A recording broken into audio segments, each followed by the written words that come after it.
जय माता दी आप सभी को। हर हर महादेव।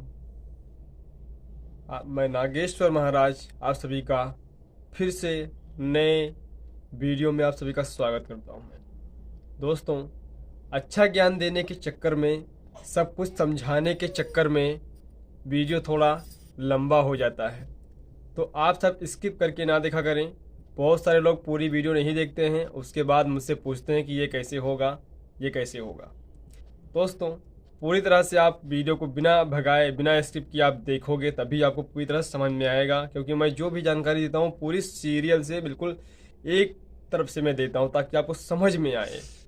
फेक ज्ञान देना होता तो कब का मैं ऐसे वैसे करके दे देता। ठीक है, 5 मिनट की वीडियो देखते हो, जिसका वीडियो देखते हो आप 2 मिनट की देखते हो, वो उसमें कुछ फ़ायदा आपको नहीं होने वाला।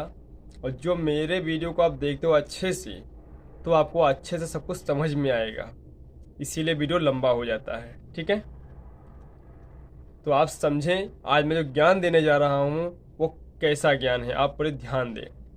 मान लिया जाए कि आपके घर में कोई प्रेत आ जाता है। प्रेत, आपके घर में जो प्रेत आता है तो बाहरी प्रेत आता है। आपके घर में कोई बाहरी प्रेत कैसे प्रवेश करता है?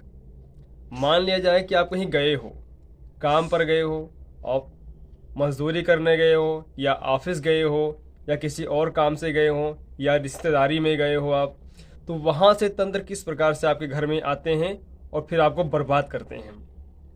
ठीक है, या फिर मान लिया जाए कि आपने किसी ऐसी औरत को गलत नज़र से देख लिया, या फिर आपने किसी मर्द को गलत नज़र से देख लिया, तो उसके ऊपर जो तंत्र होता है तो उसका प्रभाव आपके साथ जुड़ जाता है, वो आपकी ओर खींचा चला आता है, फिर आपको वो बर्बाद किस प्रकार से करता है ये आप समझें। किसी भी प्रकार से आपके साथ आया हुआ तंत्र पहले आपके घर में आता है।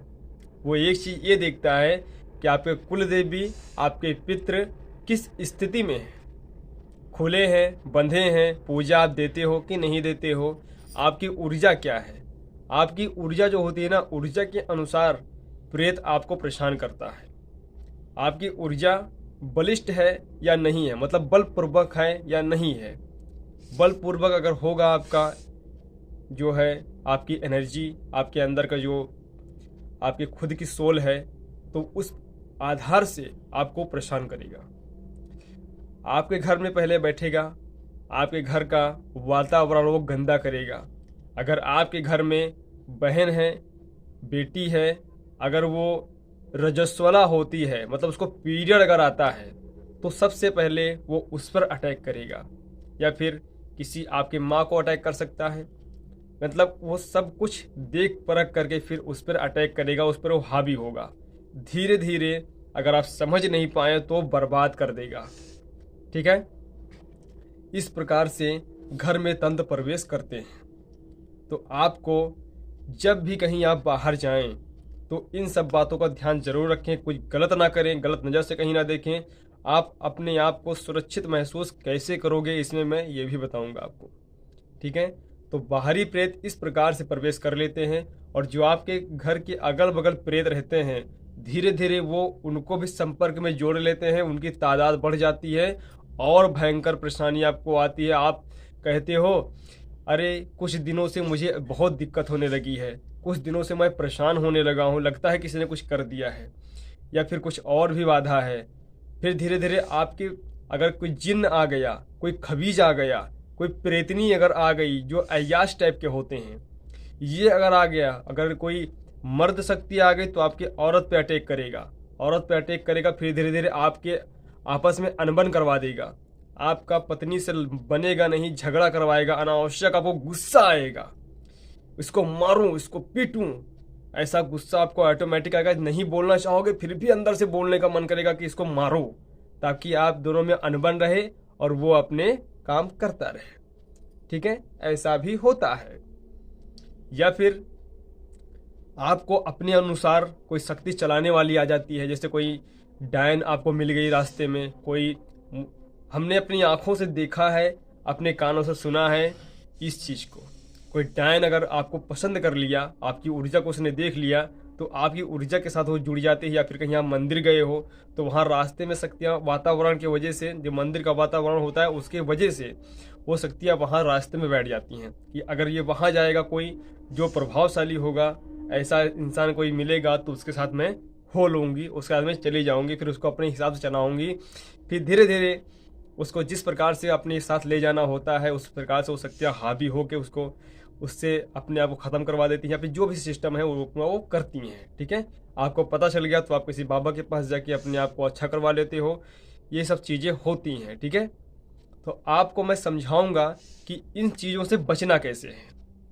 मान लिया जाए कहीं आप गए हो, ऑफिस गए हो या फिर काम करने गए हो, मजदूरी करते हो या फिर A to Z कहीं भी गए हो, वहाँ से आने से पहले आपको ये सोच लेना चाहिए कि अगर मैं रास्ते में गया हूँ तो बहुत सारी चीज़ें मुझे मिली होंगी, बहुत सारी चीज़ें मेरे ऊपर दृष्टि डाली होंगी, तो इन सब चीज़ों को आपको ध्यान में रखना होता है।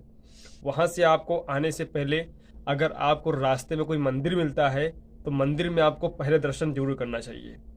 अगर आरती हो रही है तो आरती आपको अवश्य लेना चाहिए, ताकि कोई भी एनर्जी आपके साथ जुड़कर अगर आपके घर पे प्रवेश कर रही हो तो वो रास्ते से ही निकल जाए। मंदिर जब आओगे तो उसका बंधन कट जाएगा और वो बंधन कट के वो बाहर निकल जाएगी। अगर वो हर एक प्रेत अगर आपके ऊपर दृष्टि भी डाल दिया ना तो उसका बंधन आपके ऊपर लग जाता है, और बिना बंधन काटे कोई भी तंत्र जाता नहीं है। ये बात आप ध्यान में रखें, बिना बंधन काटे कोई भी तंत्र नहीं जाता। हर एक तंत्र का बंधन काटना भी पड़ता है, चाहे वो बुरी शक्ति हो चाहे अच्छी शक्ति हो, बंधन जरूर काटना पड़ता है। चाहे वो किसी लौंग से काटो, नींबू से काटो, किसी भी प्रकार से काटो, जायफल से काटो, किसी भी प्रकार से उसका बंधन काटना ही पड़ता है। ठीक है, तभी हो जाता है। दूसरा तरीका, अगर आप मंदिर गए हो तो वो कर लेना, मंदिर में दर्शन कर लेना, अगरबत्ती जो हुई जलाना हो जला देना, नहीं तो दर्शन ही कर लेना, मंदिर में घंटा बजा देना, माता रानी का तिलक लगा लेना, भगवान बजरंगबली जो भी हो भगवान उनका कर लेना, सब कुछ ठीक हो जाएगा। और अगर वो नहीं मिलता है आपको तो आपको क्या करना है ये भी आप ध्यान से सुने। मान लिया जाए कि आपको कुछ रास्ते में मंदिर नहीं मिला, या फिर आपको टाइम नहीं है, या फिर आप नहाए नहीं, या फिर कोई भी A to Z समस्या आपकी कोई भी हो, तो आप अगर सीधे घर पे आ रहे हैं तो आपको एक बात का ध्यान रखना होता है। घर पे आओ तो घर के बाहर आपको कम से कम, आदमी जब आता है डायरेक्ट घर में प्रवेश कर जाता है तुरंत, तो ऐसा आपको नहीं करना है। पहले आपको घर में आना है, हंसते मुस्कुराते हुए अगल बगल आपको देखना है, फिर जय श्री राम का आपको जाप करना है। जिस भगवान को मानते हैं उनका भी आपको मन में जप करते रहना है। उसके बाद आप घर में जब प्रवेश करोगे तो घर में प्रवेश करो, उसके बाद आप नहाओ धो या फिर कुछ भी करो, तो आप कर सकते हो, या आपकी पत्नी कर सकती है, या आपकी बेटी कर सकती है, या आपका बेटा कर सकता है। आपको 3 कपूर आपको इतने इतने लेने हैं, 3 कपूर के टुकड़े आपको इतने इतने लेने हैं, और उसको आपको एक प्लेट में रखना है। ये गुरु ज्ञान है, गुरु से सीखा हुआ ज्ञान है, माता रानी का दिया हुआ ज्ञान है, ये आप समझ लें। ठीक है, कपूर को आपको रखना है, प्लेट में रखें या मिट्टी का दीपक हो उसमें रख लें, जिससे आप आरती करते हो भगवान का उसमें भी रख सकते हैं। तो आपको रखना है। फिर आपको मंत्र पढ़ना है 7 बार ओम श्री दुर्गे नमः, फिर आपको मंत्र पढ़ना है 7 बार ओम श्री हनुमते नमः, फिर आपको 7 बार मंत्र पढ़ना है ओम श्री भैरवाय नमः। 3 कपूर प्लेट में रखने के बाद आपको 7 मंत्र ये पढ़ना है। ठीक है, उसके बाद माता से आप निवेदन कर ले कि हे माते, जो भी दिक्कत हो परेशानी हो और जहाँ से आई वहीं चली जाए, और आप मेरे घर में निवास करो, सब अच्छा रहे माते, इतना आपको बोलना है। और आपको कपूर को जला देना है, ओम श्री दुर्गे नमः बोलते हुए कपूर जला देना है।